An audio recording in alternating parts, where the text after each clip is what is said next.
Hello les beautés, j'espère que vous allez bien. Alors aujourd'hui je vous retrouve dans mon bureau parce que la dernière fois ça vous avait bien plu et je me suis dit pourquoi pas recommencer. Du coup aujourd'hui je suis là pour une vidéo du même genre que celle de la fois dernière. Aujourd'hui je suis encore ici pour vous parler des examens parce que j'ai réfléchi aux 12 conseils que je donnerais pour étudier efficacement la veille d'un examen. Parce que parfois on n'a pas du tout étudié à l'avance et du coup il faut qu'on étudie de façon optimale les heures qu'il nous reste. J'ai 12 conseils pour vous. J'espère vraiment qu'ils vous aideront et moi en tout cas ça m'a bien aidé et je les applique même sans m'en rendre compte. En fait j'ai dû vraiment réfléchir pour vous les pondre. Mon premier conseil, et pas des moindres, c'est de manger léger en revenant d'un examen ou on a un examen le lendemain. Pourquoi? Parce que quand on revient d'un examen, on est déjà épuisé. Mais si en plus de ça vous mangez lourd, la digestion va être lourde et donc vous allez avoir envie de dormir. Sauf que quand on a envie de dormir, on n'étudie pas bien, on n'assimile pas bien. Du coup, moi vraiment ce que je vous conseille, c'est de manger de la salade quand vous rentrez des examens. Au soir à la limite quelque chose d'un petit peu plus conséquent, mais moi je mange vraiment des trucs léger, salade, des œufs, etc. Du poulet, mais vraiment à petite dose parce que manger trop lourd, ça me réussit pas. En tout cas, pour moi, ça marche vraiment. Mon deuxième conseil, c'est pas parce qu'on mange léger qu'on n'a pas de coup de pompe parce que la session est fatigante. Du coup, si vous ressentez le besoin de dormir, il ne faut pas hésiter à dormir. Moi, je mettais mon réveil à 10 ou 15 minutes, ça dépendait de mes besoins et je vous promets que ces 10 minutes me paraissaient une nuit. Et puis quand je me réveillais, j'étais d'attaque pour étudier à nouveau. Mon troisième conseil, vu que moi je suis une grande anxieuse, je vous conseille absolument d'avoir toujours votre matériel dans votre sac pour l'examen du lendemain. Donc cours, résumé, matériel. Si vous avez maths, il faut avoir votre calculette. Si vous avez français, il faut avoir votre bouquin. Il faut tout avoir pour l'examen du lendemain. Pourquoi? Parce que le train peut avoir du retard, comme le bus. Vous pouvez le louper. Vous pouvez tomber en panne d'essence si vous revenez en voiture. Ou on peut carrément oublier de venir vous chercher. Donc dans tous les cas, il faut que où que vous soyez, vous puissiez étudier. Un petit conseil, si ça vous arrive, commencez par réviser les choses que vous avez déjà étudiées. Comme ça, vous aurez l'impression d'avancer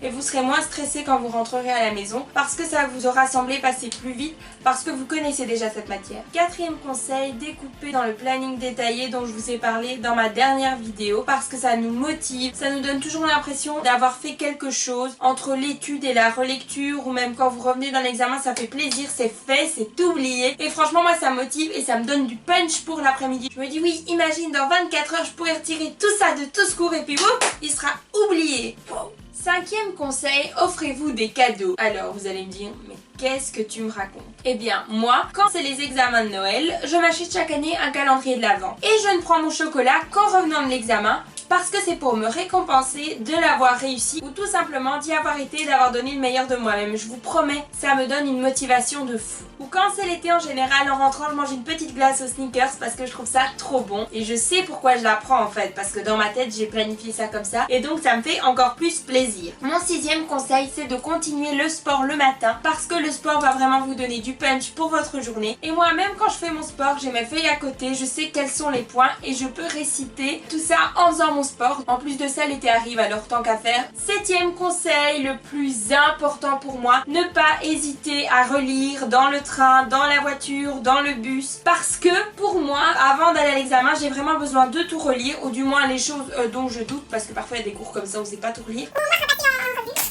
Ou au moins repasser en revue, même si je ne lis pas tout correctement, parce que ça m'aide vraiment à être sûre de moi pour la dernière ligne droite. Huitième conseil, quand vous êtes à la veille d'un examen, essayez d'étudier ou relire en mangeant. Pour moi, il n'y a pas de répit, à part quand on a fini d'étudier qu'on compte relire le soir, vraiment un quart d'heure, une demi-heure, mais pour moi, il n'y a pas de répit. De toute façon, si vous relisez en mangeant, eh ben, ça vous fera gagner du temps et vous aurez une pause plus cool. Donc autant prendre la pause à faire quelque chose qu'on aime que utiliser du temps pendant qu'on mange, parce que pour moi, manger, c'est pas vraiment une pause cool. Neuvième conseil, un petit peu du même genre que le 7 et le 8, ne pas hésiter à coller ses feuilles aux parois de la douche parce qu'il faut pas oublier de se laver et de relire pendant qu'on fait notre douche. Moi je relis partout quand je me prépare, quand je prends ma douche et tout parce que franchement c'est un gain de temps. Au moins dans la voiture vous avez moins à relire ou au moins en mangeant vous avez moins à relire. Enfin franchement moi c'est tout dans le gain de temps. Dixième conseil, parce que c'est tous notre ruine, je vous parle de ceci. Je vous conseille vivement de retirer le wifi, de retirer le son et de retirer le vibreur pour ne pas être distrait. Et c'est pas tout, moi je le mets carrément sur l'écran pour que je ne vois rien, que je ne vois pas quand il s'allume, pour que je ne sois pas tentée de regarder. Si vous avez un iPhone qui clignote, mettez-le dans le tiroir parce que ça ne sert à rien d'avoir son téléphone à côté, ça ne fait que nous distraire et les réseaux sociaux c'est la mort de nos jours. Donc je vous interdis d'aller sur les réseaux sociaux durant les examens, vous regarderez mes vidéos le week-end pendant votre pause. 11e conseil, relire tout le cours qu'on a étudié ou du moins une grosse majorité, au moins tourner page, essayer de revoir, passer en revue tout le cours qu'on a en examen le lendemain, le soir dans notre lit parce que c'est là qu'on enregistre le mieux et pour la dernière fois. Comme je vous le disais, moi pendant les examens j'aime bien prendre ma douche le soir, on peut commencer à relire dans la douche. On peut aussi commencer à relire durant notre repas du soir. Mais avant d'aller dormir, tout était passé en revue et qu'on puisse s'endormir en paix. Franchement c'est super important. Quand je vous dis de relire dans votre lit, c'est aussi parce que ça vous aidera à mieux vous endormir et pour éviter que vous endormiez trop tard parce que c'est très mauvais d'aller se coucher tard quand on est en examen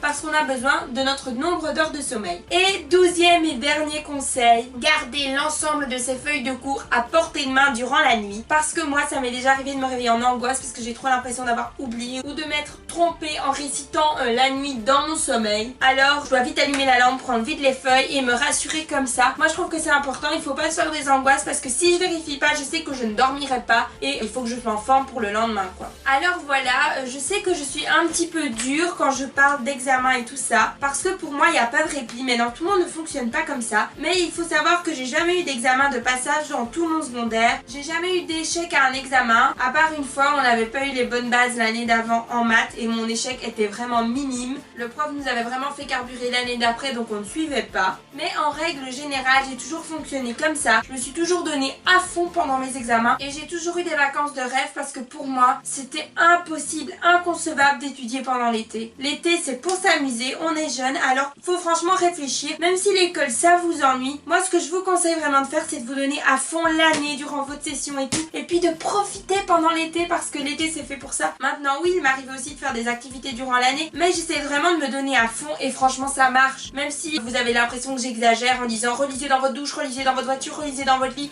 relisez en vous préparant, relisez en mangeant, c'est vraiment pour votre bien parce qu'avec moi ça a marché. Donc je me dis pourquoi pas avec vous, pourquoi ne pas vous partager ce qui m'a fait réussir. Après chacun fait comme il veut, je ne vous juge pas, il y en a qui ont besoin d'une pause en rentrant, moi non, juste parfois de dormir 10-15 minutes comme je vous disais tout à l'heure. Voilà, j'espère vraiment que cette vidéo vous aura plu, je vous souhaite vraiment de passer une bonne session d'examen, je vous souhaite de réussir. Si vous avez des questions n'hésitez pas à me les poser en commentaire. Moi je vous souhaite vraiment une bonne réussite pour de bonnes vacances. Si vous vous êtes donné à fond et que vous n'avez pas réussi à ne pas avoir d'examen de passage, ce n'est pas grave. Le principal c'est de se donner à fond et de savoir qu'on a donné le meilleur de nous-mêmes. Dans tous les cas, vous aurez réussi un challenge parce que vous vous serez donné à fond et c'est vraiment ça qu'il faut retenir. Alors moi je vous retrouve très vite dans une prochaine vidéo. D'ici là, sentez-vous belle, sentez-vous bien. Je vous fais de gros bisous mes flamants roses.